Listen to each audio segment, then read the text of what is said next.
Vamos abrir o Santo Livro em Jonas, o livro de Jonas.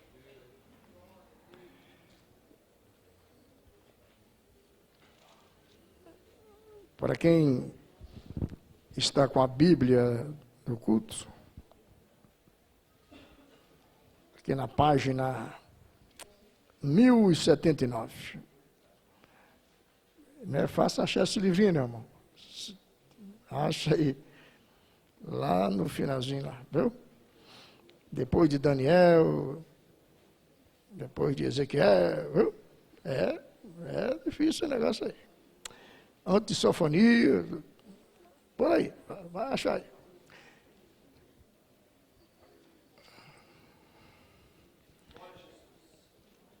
Uma breve reflexão aqui da palavra de Deus. Quem encontrou diz, encontrei. Só 3 pessoas. Paciência, o tempo passa e a gente precisa correr devido ao tempo. Vocês acompanhem, por favor, na vossa Bíblia, o livro de Jonas tem 4 capítulos só. Nós vamos ler os 4 de uma vez. Mas um pedaço de cada capítulo para facilitar.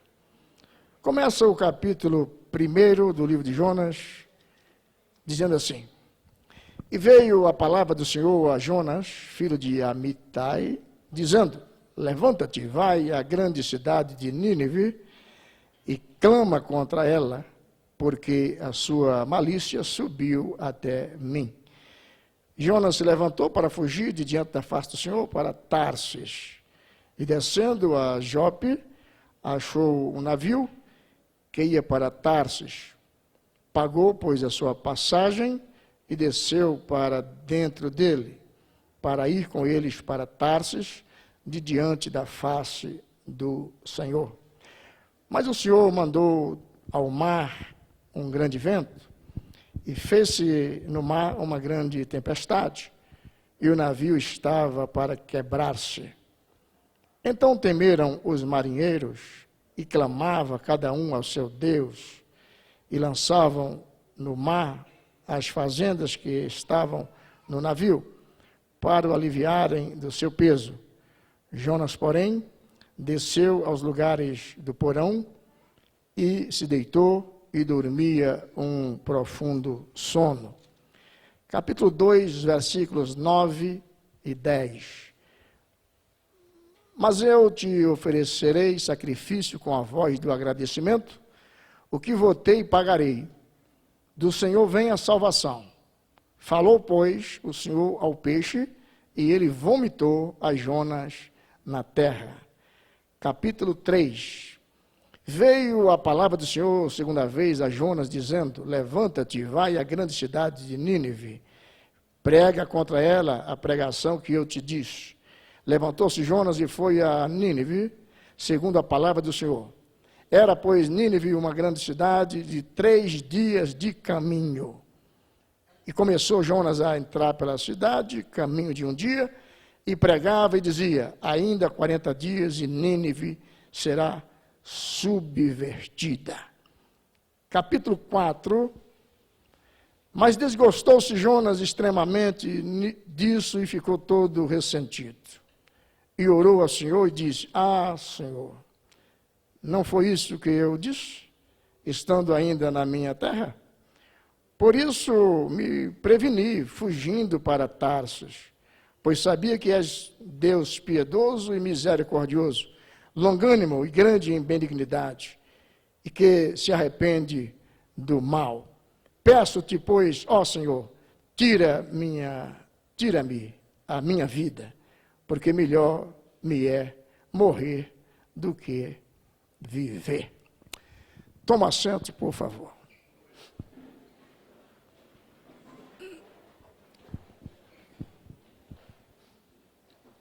Meus irmãos, nós estamos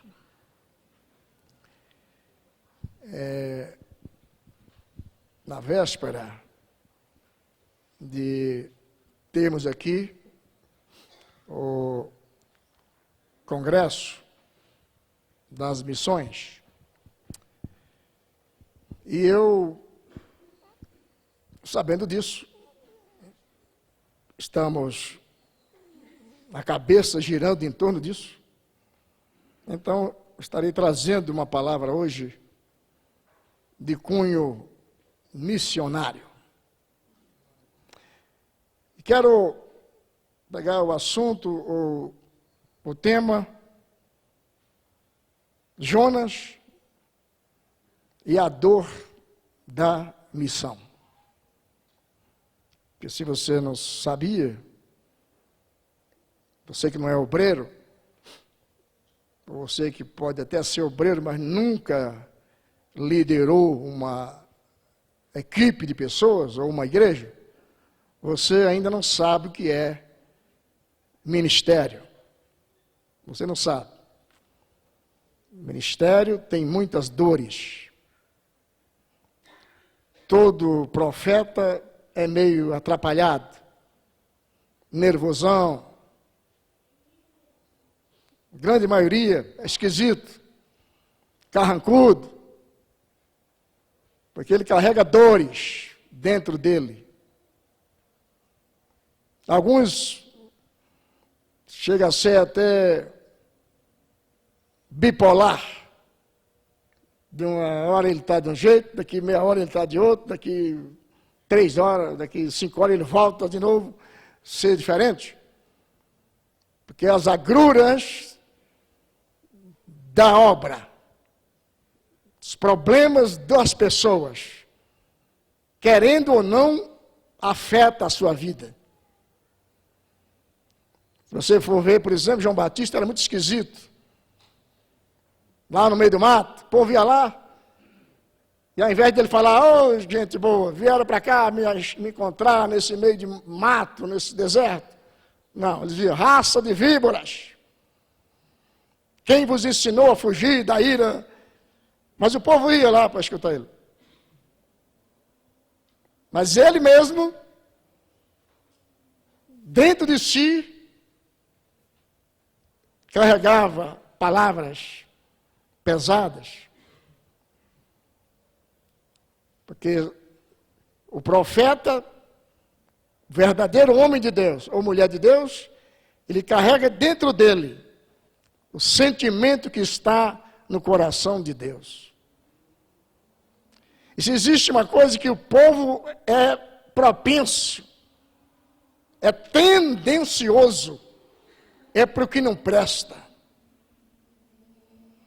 Então você, como o líder, o responsável para colocar essa turma no caminho, você padece muito. É tanto que Jeremias levou o nome de chorão. Chorava demais. E um momento da vida ele reclamou, ele desabafou, falou coisa que... Ele falou, Deus, o Senhor me enganou. O Senhor me iludiu. Você fala, Deus matou ele? Não. Porque Deus sabia que realmente ele estava frustrado.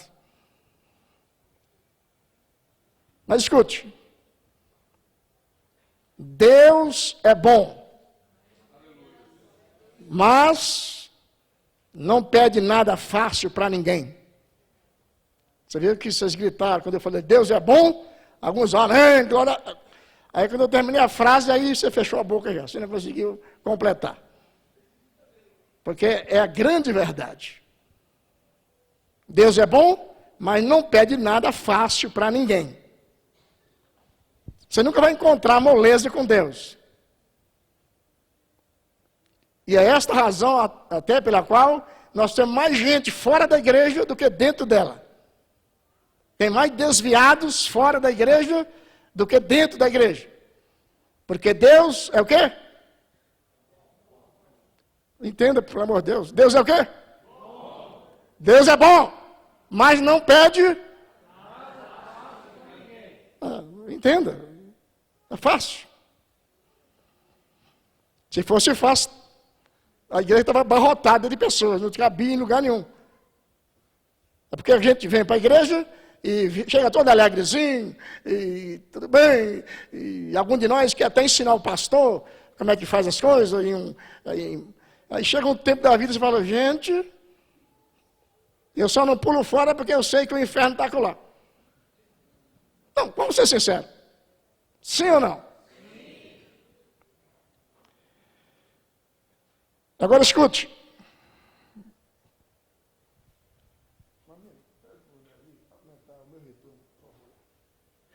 Escuta uma coisa, irmão.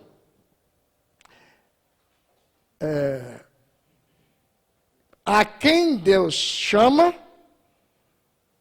Ele envia.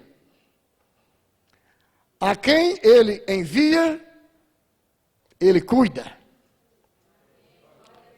Agora vem outra palavrinha aí que você não vai gostar muito. E de quem Ele cuida, Ele exige. Isso você talvez não ouviu ainda.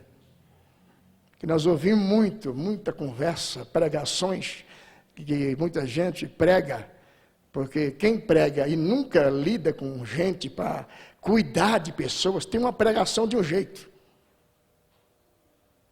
Palavra pastoral, de pastor, que cuida realmente, que é pastor, que exerce o pastorado, é outra conversa. A gente escuta muito. A quem Deus chama, Deus prepara. A quem Deus prepara, Deus não sei o quê. Eu quero te falar o seguinte. A quem Deus chama, Deus envia. Essa coisa de preparar depende de você, não é de Deus, não. Quem vai te preparar é você mesmo. O que você pode fazer, é você que tem que fazer. Joga tudo nas costas de Deus. E veja que Deus vai usar as pessoas de acordo com a capacidade que elas têm. Veja na parábola dos talentos, diz lá que Deus, aquele senhor representando Deus, deu para uma pessoa 5 talentos. Para outro, deu quantos? 2. E para outro, 1. Aí você lê lá. Segundo a sua capacidade.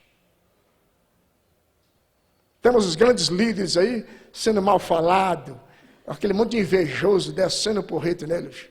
Sila Malafaia, ei, como o povo fala mal desse homem. Pastor Samuel Ferreira, ei, como o povo fala mal. Eu estava lá em Roma, num grupo de 50 pastores lá em Roma. O pastor estava junto, Samuel Ferreira. Deu um problema no hotel lá embaixo, num negócio lá. Todo mundo lá, como é que resolve isso aqui agora? Que a língua que a moça atende na portaria lá, não era nem inglês, era outra língua lá. Parece que era alemão, sei lá, uma coisa assim, é uma língua que não era normal. E se você não sabe, o pastor Samuel Ferreira fala mais ou menos 7 idiomas. É por isso que ele é bispo da igreja, o responsável por todo mundo, cuida de todo mundo, resolve as questões de todo mundo, dá ordem em todo mundo. Tem um bocado de Zé Prequete aí, irmão, não sabe nem fazer um A.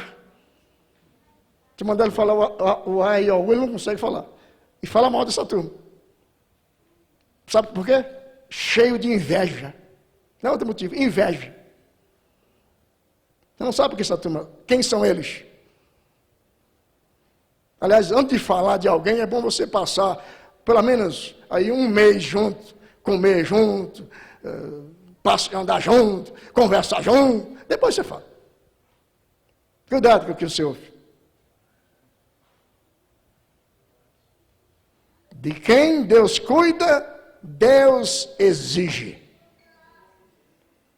Analisando os erros e acertos do Jonas com relação à sua missão, o nosso Deus tem algo a nos ensinar no que se refere à sua obra. Escute, Nínive era a capital da Assíria. Nínive era o quê? Era uma cidade que estava situada ao nordeste da Galileia, cerca de 800 quilômetros. Porém, Jonas decidiu, após Deus ter mandado ele ir para Nínive e levar a palavra, a pregação da palavra, ele decidiu ir para Tarsis, lugar situado a 400 quilômetros ao oeste. Ou seja, ao invés de ir para a Síria, ele estava indo para a Espanha. Qual o motivo? O que leva um cidadão a resolver desobedecer diretamente uma ordem de Deus. Por que essa atitude dele? Essa a questão que nos prende. Jonas, meus irmãos, escute, porque é difícil você ouvir isso que eu estou te falando aqui. Não é que eu sou prepotente, que eu sou metida besta, me acho melhor do que ninguém, mas é que nós acostumamos muito a repetir o que se ouve. Muita pregação que você escuta é uma repetição. Você escutou alguém falar, você fala também. Então escute. Jonas guardava dentro de si um ódio mortal do povo da Assíria. A Síria, nós já vimos aqui que Nínive era a capital da Síria. Como Brasília é a capital do Brasil. Está claro isso? Pois é. Por que ele guardava um ódio terrível daquela gente? E foi este o motivo pelo qual ele resolveu desobedecer a ordem do próprio Deus. Foi uma coisa drástica, coisa de maluco. Ora, Deus falou e o cidadão disse, não, é para ir para onde, Deus? É para cá. É para a Síria. Bom, eu vou para a Espanha então, porque aí, segundo a história, na época, daria mais ou menos, no mínimo, 6 meses de viagem.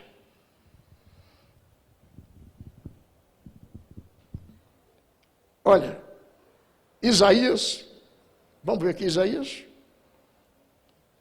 livro de Isaías, capítulo 10, para você entender, para nunca mais esquecer disso aqui.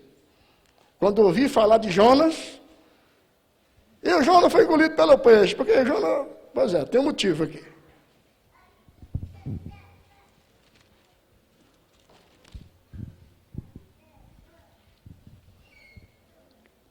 Isaías capítulo 10, versículo 5, diz assim: ai da Assíria, a vara da minha ira. Ponto de exclamação. Porque a minha indignação é como bordão nas suas mãos. Ou seja, Deus está dizendo que a Assíria é como um bordão nas suas mãos. Deus usa a Síria. Até aí está dando para entender? Enviá-la-ei contra uma nação hipócrita, e contra o povo do meu furor lhe darei ordem, para que ele roube a presa, ele tome o despojo, e o ponha para ser pisado aos pés, como a lama das ruas. Versículo 22. Porque ainda que o teu povo, ó Israel, seja como a areia do mar, só um resto dele se converterá. Uma destruição está determinada, transbordando de justiça. Porque, determinada já a destruição, o Senhor Jeová dos exércitos a executará no meio de toda essa terra. Pelo que, assim diz o Senhor Jeová dos exércitos: não temas, povo meu, que habitas em Sião, a Assíria, quando te ferir com a vara e contra ti levantar o seu bordão, à maneira dos egípcios. Porque daqui a bem pouco se cumprirá a minha indignação e a minha ira para os consumir. Presta atenção aqui. Você fala, o que tem a ver isso aí que você está lendo? O que isso quer dizer? Que Deus usou a Síria para castigar o povo de Israel, dentre eles a família de Jonas, porque o pai do Jonas disse que era profeta também. Deus usou para castigar aquele povo, porque o povo era desobediente a Deus. Jonas guardava um ódio, porque aquele povo da Assíria, que Nínive era a capital de lá, segundo a história, aquele agente, os assírios, destruíram pelo menos 10 tribos de Israel. Das 12 tribos que tinha, só sobraram 2. Por quê? Deus usou a Síria como instrumento dele. Se aquele povo judeu foram destruídos, se foram massacrados, é porque eles também não eram flor que se cheira. Jonas não entendeu isto. Na cabeça de Jonas, Deus estava sendo injusto, porque um povo que maltratou, segundo alguns historiadores, dizem que até o pai do próprio Jonas foi morto pelos assírios. Então, ele guardava aquele ódio. Esse povo não presta, esse povo é ruim. Mas eu quero dizer, e você deve entender, que aquele povo era tão ruim como os judeus. Jonas deveria entender que o que os assírios fizeram foi apenas o que eles mereciam. Deus usou os assírios para os corrigir. Deu para entender isso? O motivo pelo qual os assírios serviram de corretivo, como diz lá na cadeia aí, né, os policiais, dá um corretivo nele. Corretivo é dar um cacete no cara. Deus usou a Síria para dar um corretivo nos judeus, dentre eles a família do Jonas.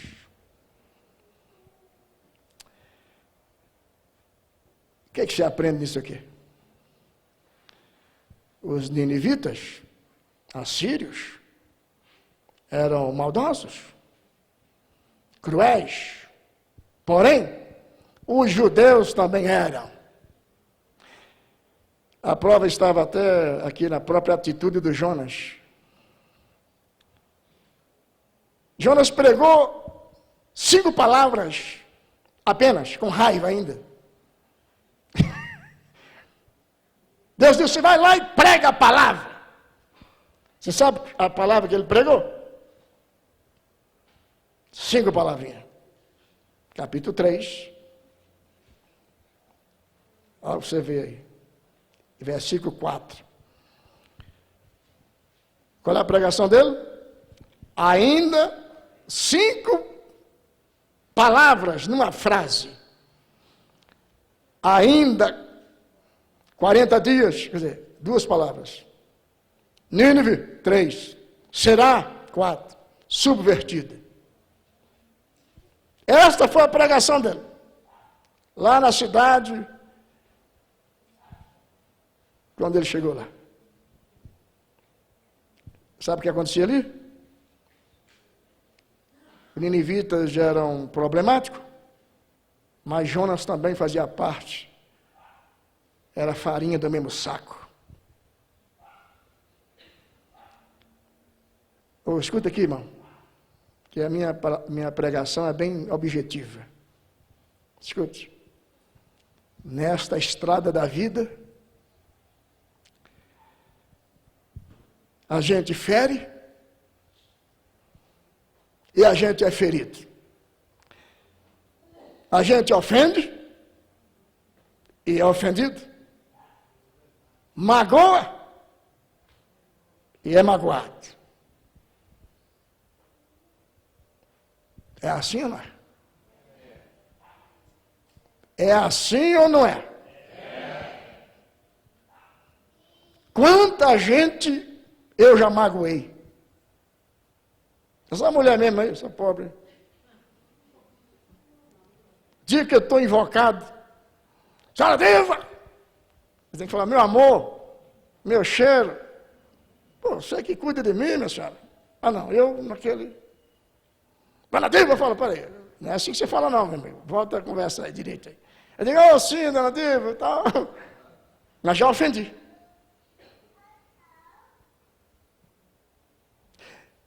Agora à tarde eu estou aqui, à noite, estou aqui, começar o culto. Tem os obreiros nossos aqui que tem a chave da igreja ali. Para entrar, os obreiros têm chave. Uma boa parte que trabalha comigo tem chave lá. Eu estou aqui. Escuto um borbulhão lá fora. Falei, mas que negócio é esse? Eu levanto, vou lá. Chego lá, está um grupo deles lá, gente de fora que veio para o culto, e não entrou porque estava fechada a igreja. E obreiro meu, que tem chave lá no meio deles lá. Aí esse sangue nordestino, irmão, sabe chegar a paz do Senhor, meus irmãos, lindo vocês aqui numa plena terça-feira. Que bom que vocês vieram de longe. Não é isso que tem que falar, irmão? Fala para mim, sim ou não é? É assim ou não é? Lindo vocês. Eu quero que essa irmã está bonitona. E você, meu amigo, que paletó lindo. Isso é que eu devia fazer. Cheguei lá, já esculhambei de cara. Está fazendo o que aí? Por que você não gritou, meu senhor? Aí um coitado já ficou atrás do outro lá, já com medo. Esse cara está louco, que pastor é esse? Aí eu virei as costas e vim embora. Nem cumprimentei ninguém, não peguei na mão de ninguém. Pelo amor de Deus, gente. A gente ofende os outros, irmão. A gente ofende. A gente não quer ofender. Mas sem querer, você ofende as pessoas. Mas também você é ofendido pelas pessoas. Mas nós temos a tendência de apenas dizer, vocês são problemáticos, você... E a gente descarrega o que a gente acha dos outros. A gente só não consegue olhar e dizer, mas eu também sou... Aí acho que eu sou até pior do que você. Baseado nisso, eu quero te dizer o seguinte, perdoe as pessoas. Se nós não aprendemos a nos perdoar, a gente não vai a lugar algum. Nós temos que praticar o perdão. E outra coisa, perdoe a você mesmo. Porque algum de nós anda frustrado, anda arrebentado, dormindo mal, comendo mal, pressão alta, outro pressão baixa.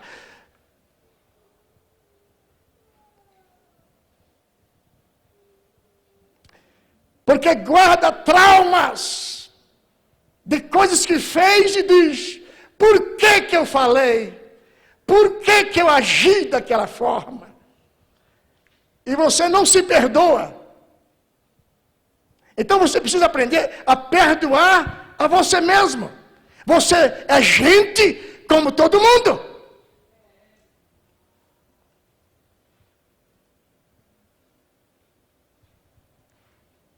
Inclusive, quando se fala em perdão, Diz os grandes estudiosos que quem guarda ressentimento, mágoas, ódio de alguém que lhe ofendeu, aqueles que guardam mágoa, aqueles que não perdoam, aqueles que dizem, não, eu... Como uma vez eu tive num lugar onde um pastor, eu já falei isso aqui, pastor presidente tirou um cidadão da igreja e ele não gostou. Aí não ia mais na igreja, nada. Aí foi uma comissão de pastor visitar ele na casa dele, para dizer para ele que trocou ele da congregação, mas ele continuou sendo crente. E aquilo não ia impedir dele ir para o céu, ele ia para o céu. Só não era mais o dirigente, pô. Coisa mais natural, é ou não é? É ou não é, mano? Pois é. Aí chegamos lá, eu, mais uns 3. Ô, irmão, pastor, é o seguinte, irmão. Aí ele falou, não, eu não perdoo porque ele não devia ter feito aquilo comigo, do jeito que ele fez, não devia. Aí, irmão, perdoa, irmão. Eu não perdoo. Aí, eu meio afoito, né? Falei, irmão, eu era o mais novo da turma. Quem é mais novo fala bobagem demais, gente. Hoje eu não falava mais, mas aquele dia eu falei. Falei, irmão, se o senhor não perdoar, o senhor vai para o inferno. Sabe o que ele falou para mim? Eu vou para o inferno, mas não perdoo. Vai embora, então lascou de vez. Foi. Então, quando você não perdoa, é como alguém que tomou um copo de veneno e está esperando o outro morrer. Você está cheio de mágoa dele, você quer o mal dele, você só pensa em coisa ruim dele, e ele está sorrindo, tomando água de coco lá na beira da praia. Ah, meu amor, mais um colinho de água de coco. E tá com um sorvetinho aqui nas férias, lá, perna cruzada assim, a praia lá na frente, e você lá em casa, que morra, eu quero que ele se acabe. E você está morrendo, aquela cara emburrada, doente. Oh, que burrice.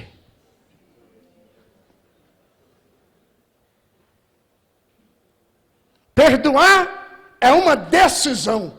Você diz, eu perdoo. Em outras palavras, eu perdi.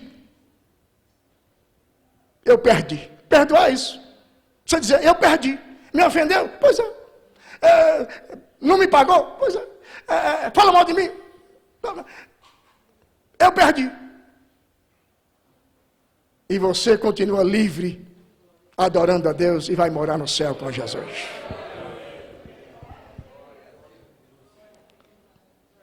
Segunda coisa que nós devemos aprender aqui, com Jonas. Todas as pessoas que estavam naquele navio iriam perecer se não lançassem Jonas no mar. Porque as ondas do mar aumentou, tempestade, e todo mundo, o que é que faz? E um dizia, vamos pedir para Nossa Senhora, vamos pedir para São Benedito. E quem sei de onde? Eu sou macumbeiro, vamos pedir para o Saravá. E vamos. E todo mundo agarrado no seu santo e nada dava certo. Não tinha solução para nada.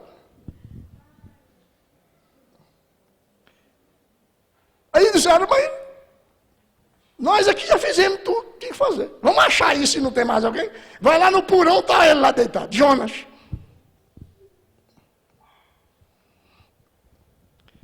Resolveram lançar sorte. E a sorte caiu sobre ele, porque ele foi contar a história dele. Falou, quem é você, rapaz? E ele foi falando. Ele só não falou que era profeta. Falou algumas coisinhas, mas profeta, ele não falou, não. Eu temo a Deus. Bom. E a turma lutando para ver se não Aí ele disse, o que é que faz? Ele falou assim, ó, só tem um jeito. O cara era ruim, viu, gente? O rapaz era ruim. É só me jogar aí dentro que acaba o problema. Jogar dentro da onde? Do mar. Foi de um tambor qualquer, falou, bota ele aí, mas não. Ele falou, me joga aí dentro do mar.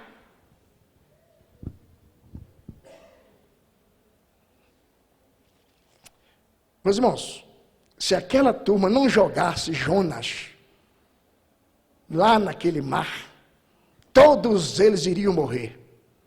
Sabe o que é que você tem que aprender aqui, uma coisa? Tem gente que você tem que jogar fora do seu barco.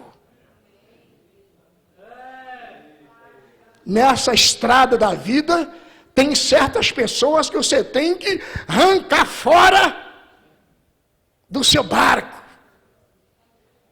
do seu convívio, da sua rede de amizade, do seu grupo.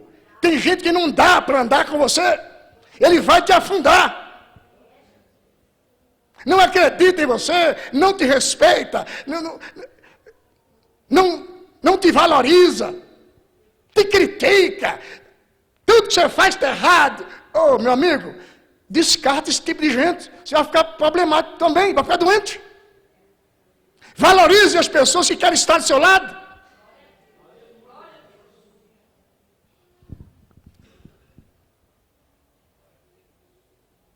Se você não fizer isso, você vai ser levado para o abismo. Eles, mesmo sem querer, tiveram que jogar o Jonas lá dentro do mar. E diz que o ponto mais profundo do mar dá 11.037 metros. Você sabe o que é isso aí, irmão? O mar, a profundidade daquilo. No ano de 1960 fizeram uma pesquisa, que esse povo é louco também. Sair lá no mundo para medir aquilo lá, tem que ser doido. 11.000 metros para baixo, mano. Aquilo, irmão, esse Deus nosso é bom demais, e grande demais, gente. Como é que pode cuidar do negócio daquele, gente?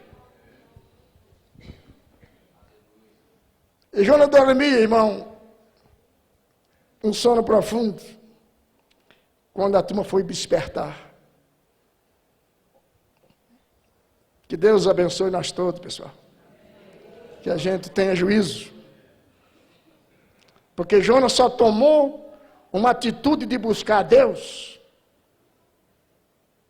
quando jogaram ele lá dentro daquele mar e disse que um grande peixe engoliu ele. Ele só tomou a atitude de orar. Ele não orou quando entrou no navio, ele não orou quando ele comprou a passagem, ele só orou agora 3 dias depois. 3 dias, 3 noites. O peixe falou, pensando, gente, eu não posso matar, não posso engolir de uma vez direito, eu não digeri essa empresa. O que é que eu faço com essa praga aqui dentro de mim aqui?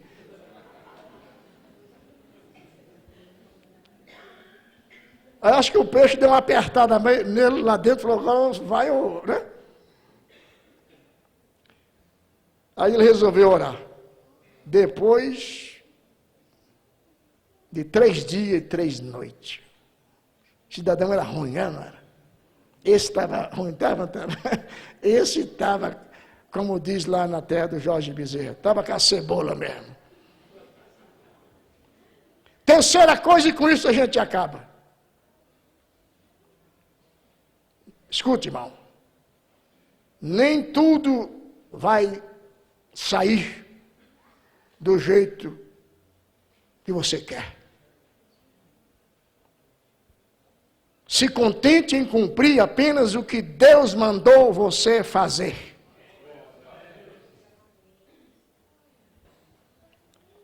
Gente, naquela pregação, o homem falou 5 palavras. Uma pregação mais esquisita que já se ouviu na terra. Uma palavra mais sem graça do mundo. Em 40 dias Deus vai submergir Nínive. Ele andando e falando. 3 dias eu ia falar. Ali diz que fala 3 dias de caminho, porque daria a dimensão da cidade, 42 quilômetros, então, cada dia daria aí 12, 13 quilômetros. Primeiro dia, Jonas saiu e falava só isso, e foi falando.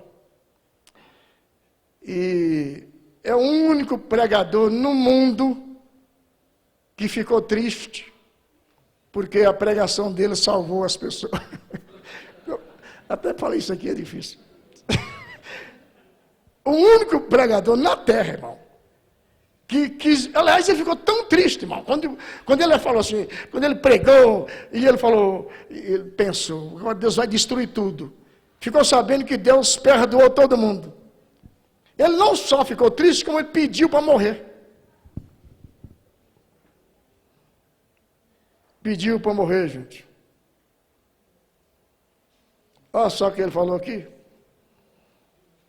Capítulo 4. Desgostou-se extremamente.